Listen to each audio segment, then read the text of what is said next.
Never again.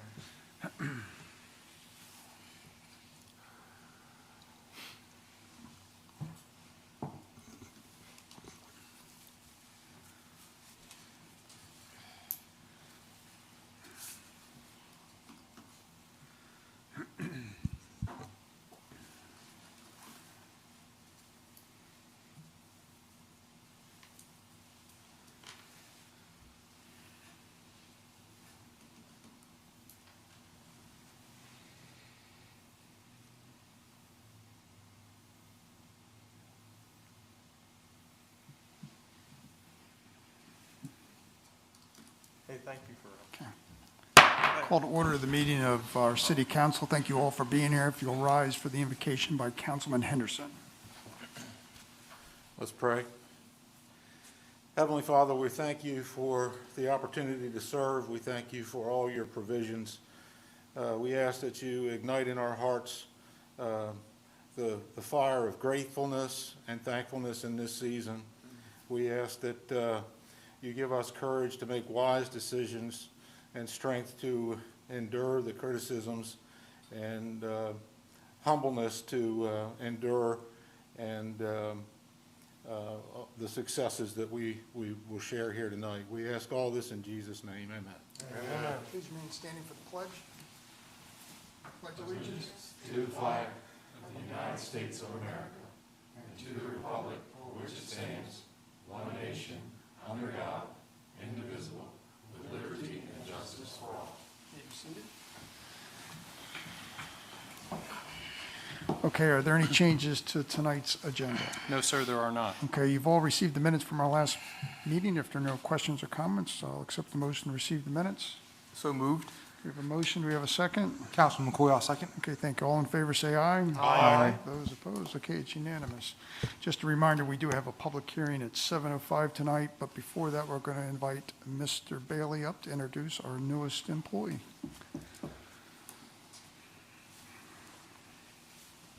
Thank you. Good evening, everybody. Good evening. So we've recently hired a new code inspector, Buddy Lynch. He's here tonight. Lives in Georgetown, his wife and daughter, coaches softball. He has a lot of experience in local government. He used to work for Sussex County for a number of years. So he's doing pretty good so far. So let's come up and give all the fist bumps across the line. Go ahead, too. Yeah, welcome. Thank you. Yes, sir. Yeah, welcome aboard. Thank you. Glad to have you, man. Thank you. Yep, thank you. Welcome, Mr. Lynch. Thank you. Thank you, Mike. Thank you. All right. Okay, to be good stewards with our time, we're going to go ahead and go through the reminders of meetings. Thank you, Mayor. City of Seaford offices and utility divisions will be closed on November 26th and 27th in observance of the Thanksgiving holiday. The tree lighting ceremony at Gateway Park is scheduled for November 30th at 7 p.m. Rain date will be December 4th at 7 p.m. That is still currently on and moving forward. The Seaford Christmas Parade, the reverse Christmas parade that was scheduled for December 5th, Downtown Seaford Association made the decision to cancel that parade under the circumstances. Additionally, the employee Christmas party that was scheduled for December 11th at the Volunteer Fire Department, the committee made the decision to cancel that. And just one remaining announcement, the leaf machine is currently in operation until December 31st. And in rain events, please help you by clearing the catch basins or calling our Public Works Department. That's all I have, sir. All right, thank you very much. And Thank again, you. just to be good stewards with our time, we'll go to a committee report, and I'll ask Councilman Holland to do Parks and Rec and Code. Thank you, Mr. Mayor. We'll start off with code. Montessori School is open with both new quad buildings completed. And first building is under construction in East Park Business Center, and all other work is routine. Then we'll switch to Parks and Recs. They prepped the softball fields for fall league and championship tournaments that has been pushed out past dates due to rain. And he created a fillable PDF version of the special event permit for the website. And musical lighting, repaired football field in outage, and replaced bulbs on softball field 1. The men's slow pitch championship was held, and PES, electrical contractors, placed first, and ECE placed first in B division, and all other work is routine. And that completes my report. All right, thank you for filling in quick there. Okay, it's 7:05, so we'll go ahead and close our regular meeting and open up our public hearing, and I'll turn it over to our building official, Mike Bailey. Thank you. Good evening once again. Yes, good evening. So we have one item on the agenda for tonight's public hearing, that being AUI Power located on Nesbitt Drive, tax map and parcel number 531-10.00-236.18. The zoning is M1 Light Industrial. It's for a final site plan review for proposed 29,400 square foot building with associated parking and site improvements. Just want to mention Eric Kells is here from Macron, if there's any questions later on. So this is the proposed, this is the existing site. I got offline there and outlined it in red there. It's a vacant lot currently in the industrial park. Just to the upper side of that image is the spec building, just to give you some location in the industrial park there on Nesbitt Drive. This is the site plan we received. It's a little small. I think I've zoomed it in on the next image there, on the next slide. But they're proposing a 29,400 square foot building with offices and warehouse space. They're providing 55 paved parking spaces, 30 are the required number by code, and that's based on the square footage, 1 per 1,000 square feet. They're going to modify and expand the existing stormwater on the site. They're proposing a fenced-in material storage yard. They have submitted for approvals from the State Fire Marshal, Sussex Conservation, and our city engineer for the stormwater, and they're waiting on those approvals to come back. They're real close to getting all that. I did zoom in on it here on the site plan. On the left side there is the paved parking. The building is the rectangle in the middle, and on the right side there is the fenced-in material storage yard, and there's underground stormwater systems there. You can see it's kind of the shaded areas there. So if there's any questions. Okay, are there any questions from council? Yes, Councilman Henderson. Mike, are there any changes from the preliminary sketch plan? Very minor, with the square footage and I think some of the site layout. Thank you. Okay, any other questions from council? Any questions from the public? Okay, Mike. All right, we're going to go ahead and close at 7:06 our public hearing and open our regular meeting. Reopen. So this is the findings of facts for public hearing. Item number 1, the project is AUI Power final site plan review. The owners are AUI Power. Property's location is Nesbitt Drive. Tax map and parcel 531-10.00-236.18. Zoning is M1 Light Industrial. They're providing 57 parking spaces, and it's for a 29,400 square foot building with offices and warehouse space. On-site stormwater management is to be modified and expanded, and they require approvals from the Conservation District, State Fire Marshal, and the city engineer for stormwater. And Planning and Zoning did make a favorable recommendation to council at their last meeting. Okay, I'll accept the motion. Councilman Holland, Mr. Mayor, I make the motion for the request of AUI Power for final site plan approval for the construction of 29,400 square foot commercial building for stormwater management to be located on Nesbitt Drive, tax map and parcel 531-10.00-236.18 as presented. Okay, we have a motion. Do we have a second? Councilman Henderson, I second. Okay, thank you. Are there any questions to the motion? Okay, Tracy, can we have a roll call vote, please? Councilman Santos, Yes, based on findings of facts. Councilman Henderson, Yes, based on findings of facts. Councilman Holland, Yes, based on findings of facts. Councilman McCoy, Yes, based on findings of facts. Councilman King. Yes, based on findings of facts. Awesome, so it's unanimous. Real quick, Mike, can you tell me how many jobs will be in this building? I haven't heard for sure, but they're leasing, I think, 4 or 5 office spaces beyond their own as well, so. In our initial discussions with them, the Director of Economic Development, I believe they told us they were going to have 30 at this location. It's going to be their regional headquarters. Does that, that's the last that we heard. That's awesome. I agree. Right. Yes, thank you. Perfect. Thank you so much. Thank you. Thank you. Thank you. All right, we'll go on to new business number 1, which is a recommendation from the Economic Development Committee. Good And evening, Tricia's Mayor. going to walk us through this. I'm Good sorry. evening. Tricia. So in your packet, you guys have before you a recommendation from the Economic Development Committee that met on November 13th with a request from Laborio Seaford LLC, the development that's on Bridgeville Highway known as Melanie's Ridge. They had submitted a request for that property. This kind of gives you a little bit of an orientation. It's to the west of Trinity Logistics off of Bridgeville Highway. This project does have approval already. Mr. Lou Ramono is here representing the project. He was also here for our Economic Development Committee meeting as well. But he was seeking relief of 75% of all building fees, all associated fees, as well as a tax abatement on this property. The committee had quite an extensive conversation around that. You can see, it's very difficult to see, I apologize, but there are different colors here with regard to the phasing. This project is similar to his Christina Apartments, which are up in Smyrna, and this is just a snippet, just to kind of give you an idea of what we were looking at there. But the committee had quite an extensive conversation around the fee waiver and the fact that a fee waiver of all-in fees would have been over $1 million in fee relief, in addition to the request of a tax abatement.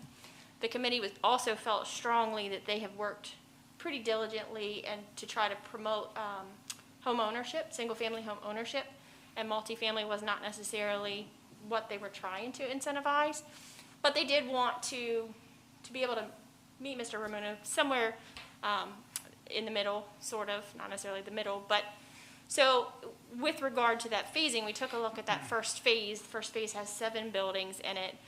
There's 8 units per building, 56 EDUs would be in those buildings. So we calculated a total estimate fee per building to be about $43,211.90. I got those figures from our building official.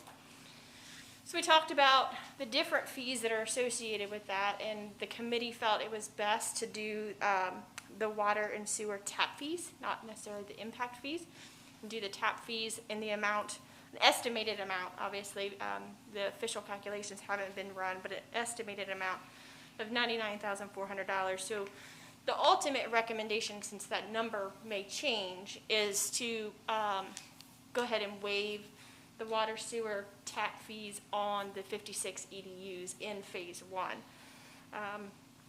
The group agreed unanimously that this is the direction that they wanted to go with their recommendation, and we have that before you guys tonight. Okay. I will say just one other thing, just so that you do know. Previous council had made the concession with regard to electric, the equipment and labor. There was a relief already given on that in the amount of $46,721. So this would be a relief in addition to. Yeah.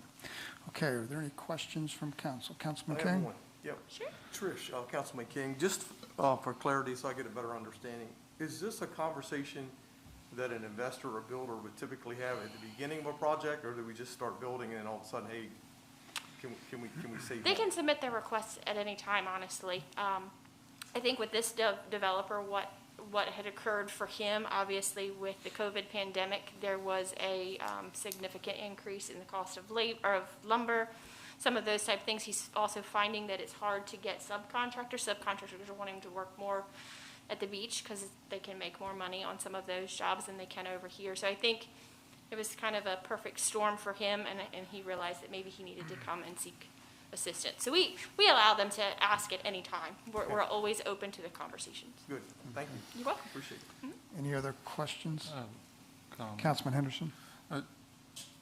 As a member of the committee,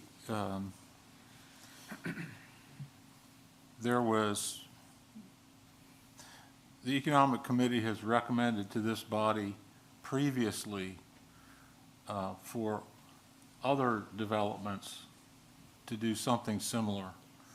And it was more in keeping with those things and not tax relief and not other relief. And we already have this water, sewer, and tap fee program in place, although the number of them have been exhausted. We just recommended that you extend the number that's already in place. We already have the 20 and 20, or 21 and 21 now. We actually It's- did And it turned into over 40 this year, correct? It's 40 Yep. this year, so it's just expanding out over the next 2 years to include the first phase of this development. So felt it was more in keeping, well, at least I did, felt it was more in keeping with the programs we already have in place to incentivize building, even though it's not single-family homes. It is a high-density project, so it does offer them some relief due to escalating costs. And hopefully, after this first phase is done, the market will settle out, and maybe labor won't be so scarce, and lumber prices will stabilize, and the developer will be able to rein in some of those costs. So that was my thinking during the meeting, and without taking hard left and hard right turns away and doing something that wasn't consistent with what we were already doing, I felt that was the fair thing to offer. And additionally, that's a very good point, thank you for that. The committee also felt that it was best to put a timeline on this so that the project didn't go stagnant. So their recommendation is to make sure that this phase is completed within 2 years. And Mr. Ramono felt that was That's fair. feasible. Okay, any other questions from council? Okay, thanks, Tricia. With that, I'll accept the motion.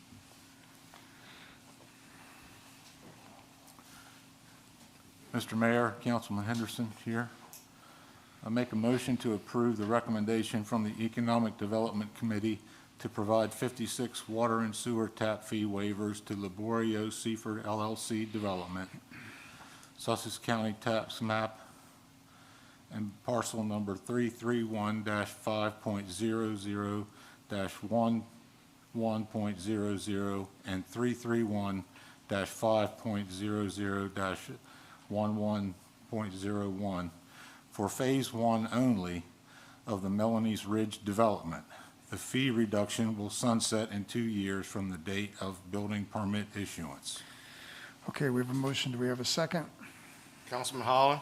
Mr. Mayor, I second that motion. Thank you very much. Tracy, can we have a roll call vote, please? Councilman Santos, Aye. Councilman Henderson, Aye. Councilman Holland, Aye. Councilman McCoy, Aye. Councilman King. Aye. Okay, it's unanimous. Thank you very much. Again, although this is not single-family homes, this is an incredible investment in Seaford, and we appreciate what you're doing. Thank you so much. Okay, next we have the charter change for the elections and voter registration. Is Tracy presenting this? Yeah, our city clerk will come up. Okay, Tracy.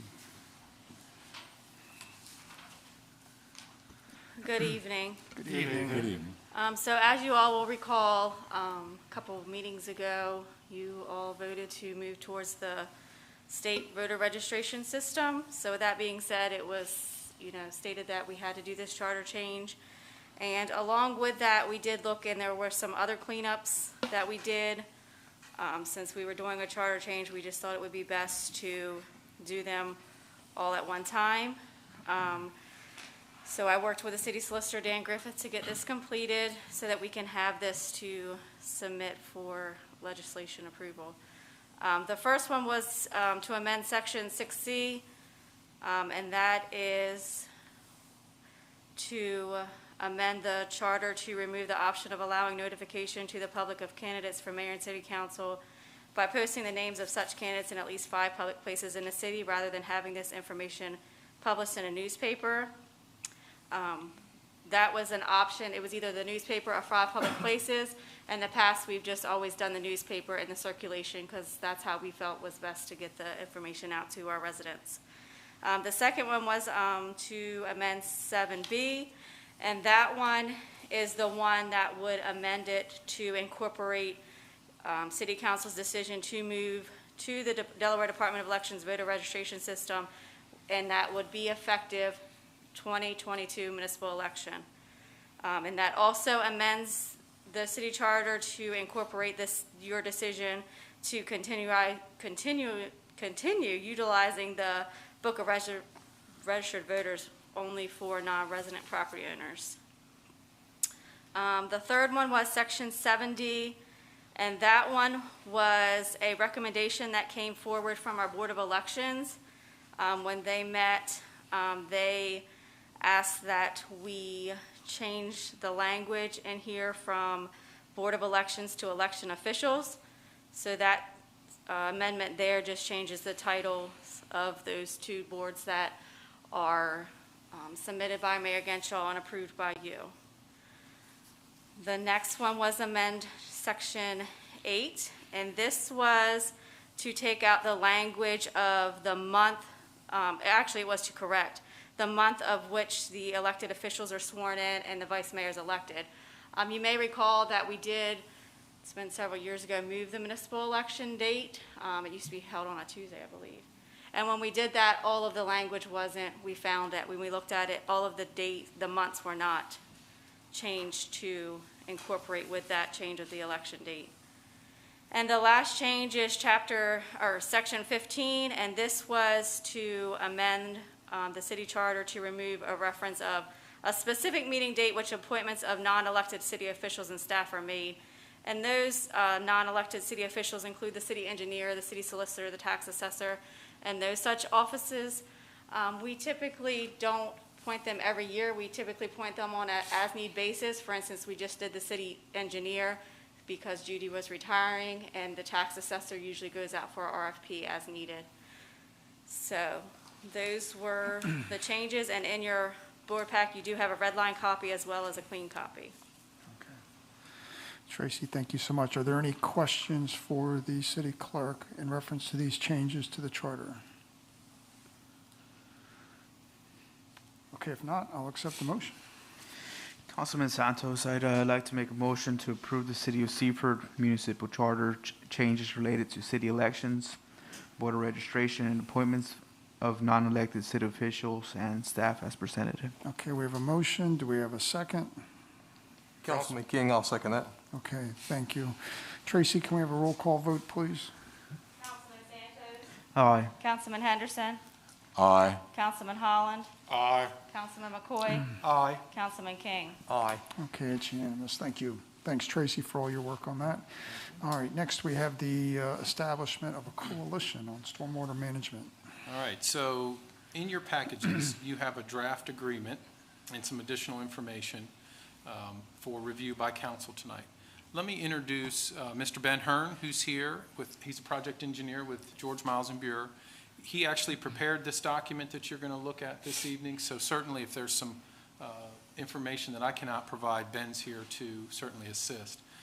The city of Seaford has been working with DENREC, and we are required by law to enter into a permit for our municipal separate storm sewer systems. So just like we have a permit for NPDES permit at our wastewater treatment plant, we now will have a permit in the next year or so for all of our stormwater outfalls. And that'll require us to do several things as required by the permit. Permit will be good for 5 years upon issuance, and those permits will be reissued, and we'll have to continue with that reporting and those things. When we talked about this internally here, Lower Sussex County, none of the cities or any of the municipalities have had to do this, but they've had to do this in Dover and Wilmington area and in Salisbury area, some of the bigger municipalities. Due to growth and population size, we are now in this requirement. So we spoke with the town of Laurel, and we spoke with the Sussex County Conservation District, and we felt the best course of action was to develop a coalition for several reasons. One, we want to share costs among the group where we can. We also feel that as a group, our voice will be better heard by DENREC, by Sussex County, by DelDOT, some of the other players that have to help us in this, because storm water lines tend to run across jurisdictions. The property may be in the county, yet the stormwater line may run through the city in a state-maintained road and drain into a DNREC-controlled pond. So that's just an example. So this agreement that you're looking at, this draft agreement, lays out the coalition, and it lays out what we will do and some of the things that have to be done, which parties will be responsible for them. And basically what it lays out is Sussex County Conservation District being the lead agency. So they will assist us quite a bit. You'll see in attachment A that we propose to share costs on, we're basically looking at two things. We're looking at population based on the 2010 census, which will be updated once the 2020 census comes up. And then we also agreed to look at square miles in the community, because with stormwater, the area that drains is an issue. They come out to be about 65% for the city of Seaford. The remaining at this point would be Laurel. This agreement is elastic, so should Bridgeville, Laurel, Del Mar, or other entities need to get into this in the future, they could do that. We did ask the Conservation District to prepare some budgetary items for the City Council, so you'll see appended to your attachment there is the items that we've identified as a team that need to be addressed in our permit issuance and going forward. There's a notice of intent deployment that'll need to be done. They've estimated that's about $21,600. Publication, education, and program, that's MCM, stands for minimum control measure. So these are permit required things that we must do on a certain timeline. So that is $25,050. Public participation is the minimum control measure number 2. So we have to put this information out there. DNREC's gonna require we provide this information. Illicit discharge and detection, that's minimum control measure number 3. That's an example. The estimated fee there is to be determined. So in the event we get a report of somebody discharging oil to a storm drain or some commercial business doing something illegal, then our code department would work with that business. So Conservation District nor the town of Laurel obviously is going to come do that. That's something we're going to be directly responsible for. Construction and post activities, that's something currently the Conservation District does for us. So the enhanced things are $6,100. Prevention, pollution prevention, control, and housekeeping is MCM 6. That's $31,500. I'll just point out a couple items for the City Council that this agreement is for 3 years. So the estimates that have been made are only estimates that have been prepared, and they are for the entire length of the 3-year agreement. If we are responsible for 65%, the total of that estimated right now is $90,100. Again, 3-year period, so that's approximately $19,522 a year that we would be responsible for. The Director of Public Works, Burley Mears, did budget in this budget year, FY21, $40,000, and it's in our sewer professional fees line item. Obviously, we're halfway through the budget. We don't have the permit yet. It's pending. So we anticipate it. Mr. Hearn, do you have any kind of update? Have you heard from DNREC or anything at this point? The last we heard was December. So. And we're not really calling them and saying, hey, where's our permit at? We're trying to do these items in anticipation of this. So I say all that to say these costs and this agreement would be for a period of 3 years. We do have the money currently budgeted. We would budget going forward based on these numbers and some additional work that we would do, but we do have this covered in the current budget should council decide to move forward with this arrangement through the coalition. And certainly, Mr. Hearn or I can try to answer any questions council might have. Okay, are there any questions from council in reference to this coalition? Councilman Henderson? Thank you, Mr. Mayor. Under the illicit discharge detection and elimination program,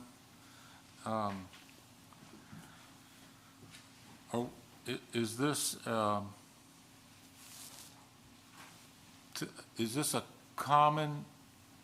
limited common element such that, like, if the illicit discharge occurs in one jurisdiction, is the cost going to be shared, or is it going to be solely on where the discharge was?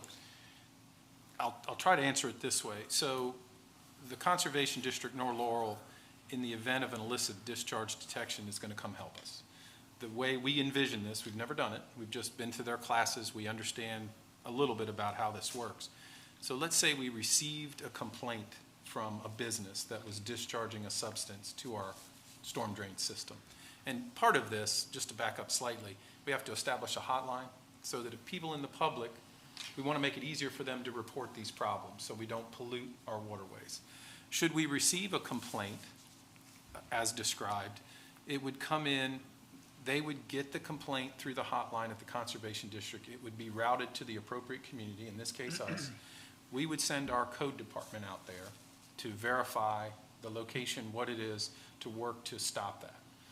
Should, as an example, if it were, let's say, Middleford Road, where that storm drain is under our responsibility, but the businesses in Sussex County, we would work with the Sussex County Constable's Office to help us arrest that illicit discharge. So depending upon the situation, we would have to follow up on it, keep records of it, and report the outcome and what we did as far as handling it. I don't know if that completely answers your question. Well, it does, but what I'm mostly concerned about is the financial aspect of it. I mean, they're talking about a fee that may be not the 2/3 expense of, that we would share. It might be lopsided. You're right. Maybe there are more discharges in Laurel than there are in Seaford, or maybe the other Vice way versa. around. Yeah, you could be correct. Yeah, the way this is, and David Baird, who is the director of Sussex Conservation District, he put this together not really knowing, it's a new program for him. So the way I envision this, if there were a lot of time expended coordinating with us, or there were a lot of discharges that they had to follow up on, he's going to bill us his time and materials for that. And then what we would do, we would use our judgment in future budgets to try to address that. So we'll increase our budget if that's necessary, So the depending upon how many we get. coalition's not going to absorb that cost. That'll be absorbed by the individuals responsible with town. Absolutely. And we would not want to put that on the town of Laurel, and certainly Correct. we would not want them, if they had a lot, as you described, we would want to, and I'll say this, maybe this helps. We have regular meetings through the coalition. I believe we meet every other month or every quarter. Every 6 weeks, I believe. Yeah. So, and we've been doing that for, it's been quite some time. Time goes together for me, but it's been well over a year in anticipation of this permit and this construct. So we would continue to meet, and should this become a problem, we can identify that. We can kind of dive into that and see how we can break those costs down. And certainly if Laurel needed some help, our staff would be there to help them. But yeah, we would identify individual costs and account for them appropriately. Thank you. Okay. Any other questions from council? Okay, if not, I'll accept a motion. All right, Mr. Mayor, Councilman King, I'll make the motion to approve the agreement for the establishment of a coalition of cooperation of stormwater management and municipal separate storm sewer systems, MS4 compliance for 1 year with funding provided by the budgeted professional fees in FY21 sewer collector budget as presented. Okay, we have a motion. Do we have a second? Councilman Holland, Mr. Mayor, I second that motion. Okay, thank you. Tracy, can we have a roll call vote, please? Councilman Santos, Aye. Councilman Henderson, Aye. Councilman Holland, Aye. Councilman McCoy, Aye. Councilman King. Aye. Okay, it's unanimous. Thank you. All right, we have our first reading of the amendment to Chapter 4 in the Municipal Code, and Mike's going to come up and walk us through it. Evening again. So this is an ordinance to amend Chapter 4 of the municipal code relating to buildings, and this is for flood stuff. I was contacted by the CRS, the community rating system, that we participate in for flood insurance. We maintain a certain rating, and that gives our residents that have flood insurance a discount. And they're proposing a change to their requirement. One of the requirements as part of that rating system is to include this language in our code. We had some of it already in there, which was good, which is the to have the base flood elevation plus 18 inches freeboard, which is to have it 18 inches above where they say the flood will occur.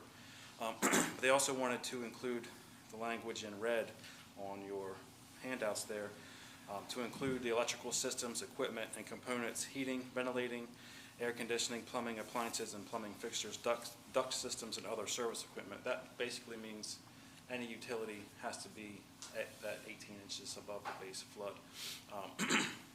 So it's there in 1612.4 for commercial buildings, and then also in R322.2.1 for residential buildings. It's the same language there in 1 and 2 for R322, just because it's different flood zones, but it says the same thing. All right, are there any questions in reference to these changes to the code? Okay, this is a first reading, so this will come back through at our next meeting. All right, thank you. Thanks, Mr. Thank Bailey. you. Thank you, Mike. All right, is there any old business? No, sir, there is not. Okay, then we'll go on to committee reports, and we're going to change it up. We're going to start with Public Works tonight with Councilman King. All right, thank you, Mr. Mayor. My report has been submitted in its entirety, but I'm going to hit some of the highlights. I'm going to start with the Public Works Department. As Mr. Charles Anderson alluded to, the leak machine is out. The force main installation for the United Sewer District is complete and in use. The guys are still working on limbs and leaves. Hydrant flushing is ongoing, and the Public Works Department is currently 2 men down, so I just want to thank the rest of the guys for stepping up and doing a great job, providing great service to our community. We jump over to the wastewater treatment facility. Plant performance remains good. Preparing to accept wastewater from Bridgeville and Greenwood. And for some of the projects coming up for the next 2 weeks, they're going to rebuild the Manor House lift station, and they're going to rebuild the Seaford Village lift station as well. And with that, Mr. Mayor, that concludes my report. Okay, thank you very much. Next, we'll have Electric, Councilman McCoy. Thank you, Mr. Mayor. Report's been submitted in its entirety. Hit a few of the highlights here. Since the last report, the crew has installed the mounting brackets and timers for the new LED Christmas lights. They finished building the storage racks for the LED Christmas lights as well. Mr. Greg Smart has retired. We do thank him for his service to the city. Had an outage on South Porter Street caused by our friendly squirrel. It affected 5 customers from around 2:36 a.m. to approximately 5:26 a.m. The crew also put up the Christmas lights in Blades. In regards to the director, he had his council liaison meeting, his staff meeting, and director's meeting. Over the course of the upcoming weeks, they're going to turn on the Christmas lights, continue to work in Muirfield 2 as they build more units in Phase 1, and continue working in Muirfield 1, Phase 2B, so they can continue building. Mr. Mayor, there's a little bit more in the report, but the highlight has been submitted in its entirety. Thank you very much. Next, we'll go to, Well, hold on, just, Councilman? I didn't know you had the pictures of the guys. See, there's a really good-looking gentleman right in the middle there for the Eagles jersey on. Oh, and Bill, too. He's there, too. But we got a new chipper here. It's a pretty cool heavy-duty machinery. Bill walked me through it. It's got a lot of horsepower, and makes me think of Tim the Toolman Taylor when we're talking about it. So, but yeah, it's going to be very beneficial for the department, reducing a lot of man hours. And, yeah, Bill and the company seem like they were very excited to have it, so. I'd just like to, if you don't mind, just for a second, this was a budgeted item. This was $36,000. We bid it, and they specified it. The electric department did.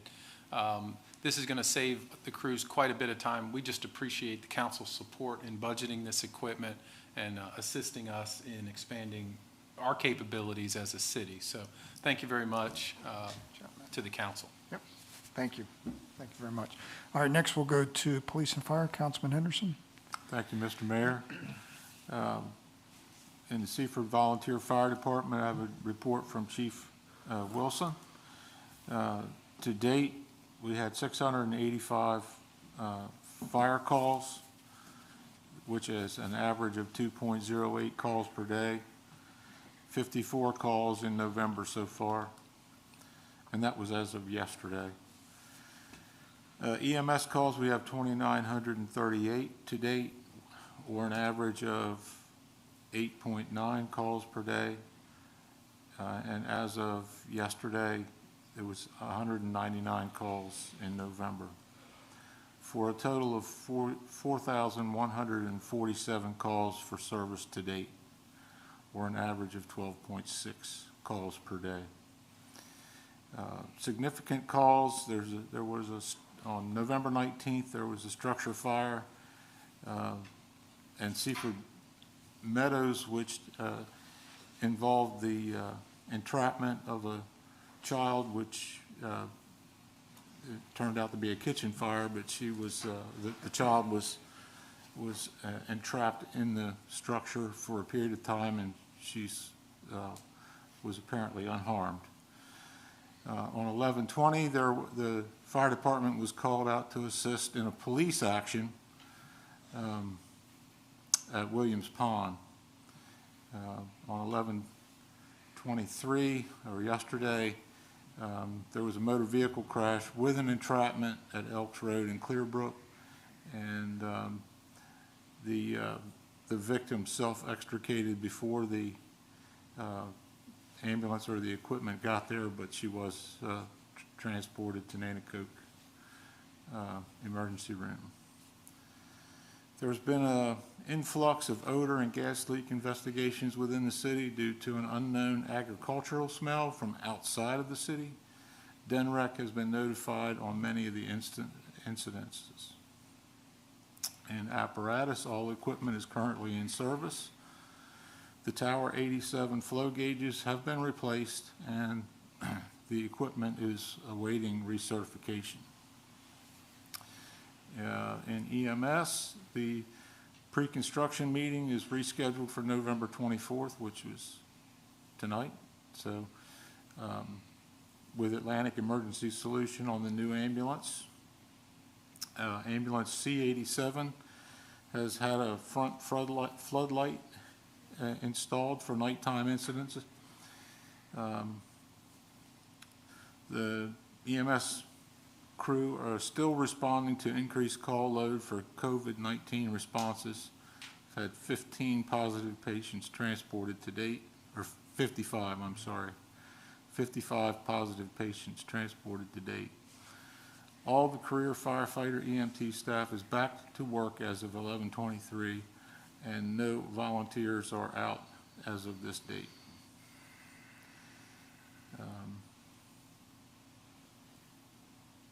In other news, President Matt Reed has enacted several COVID-19 policies to match the new state of emergency directives set out by the governor.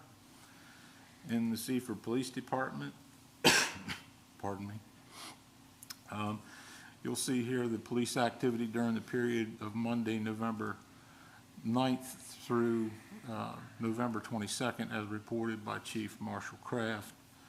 You'll see all crimes to date at 5,255, and you'll see the prior years next to them.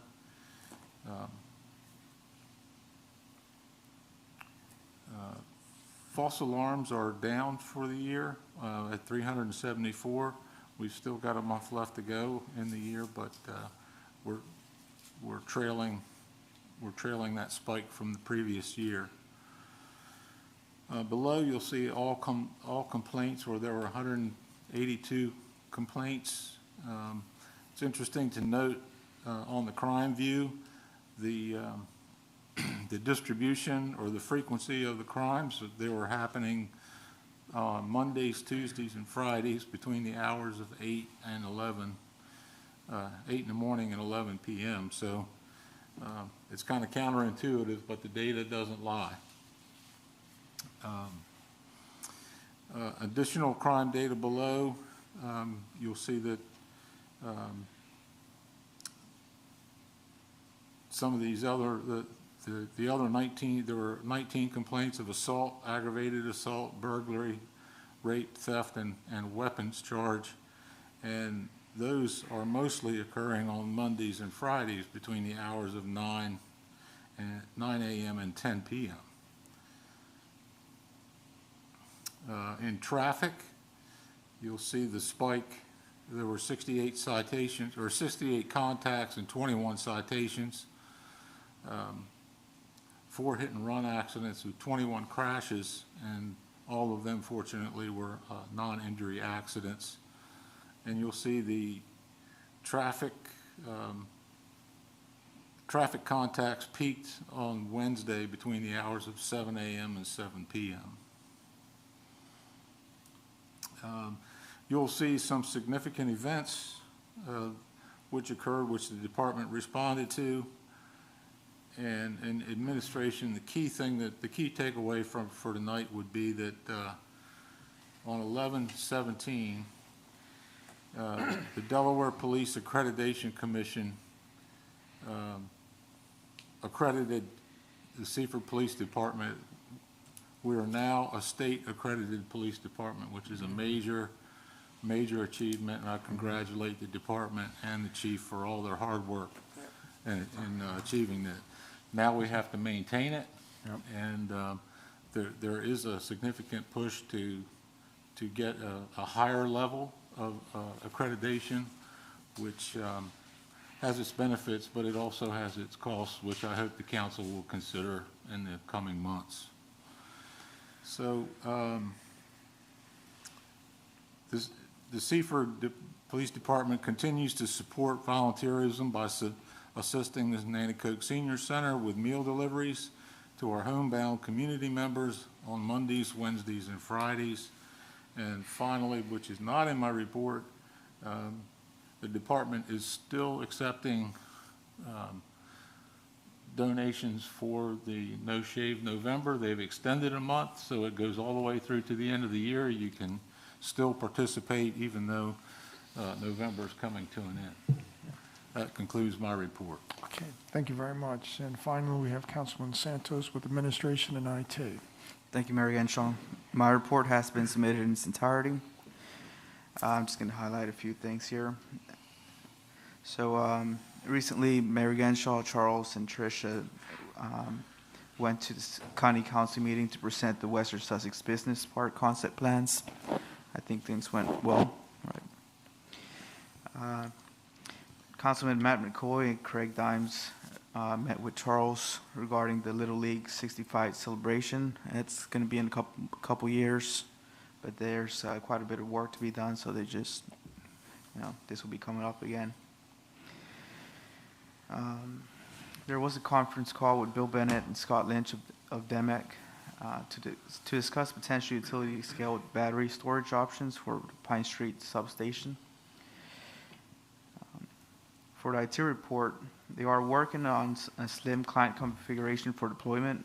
They are migrating to slim clients versus full CPUs. This is part of their VDI project. They rely on the servers to do most of the work while they serve merely to deliver input and outputs back and forth to the user. So this is what they're going to be moving to. Just wanted to do a little show and tell.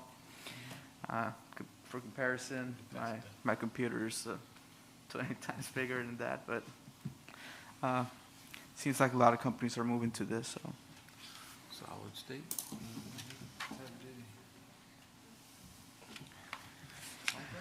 All right, we still haven't had a meeting scheduled for the Teamsters. We're still waiting on them. We are finalizing the city's annual audit. They are preparing the draft financial statements right now, and that concludes my report, Mayor. Okay, thank you very much. We'll pass this back down just so. Again, we did have a good visit with Sussex County Council. That meeting went very well. We're expecting to hear back from them sometime, hopefully in early December, and so appreciate all your support on that.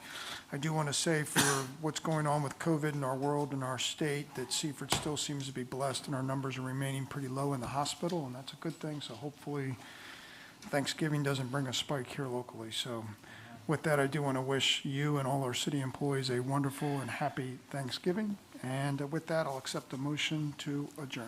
Councilman McCoy, so moved. Motion, do we have a second? Councilman Santos, I'll second that. Okay, all those in favor say aye. Aye. Those opposed, it's unanimous. Thank you.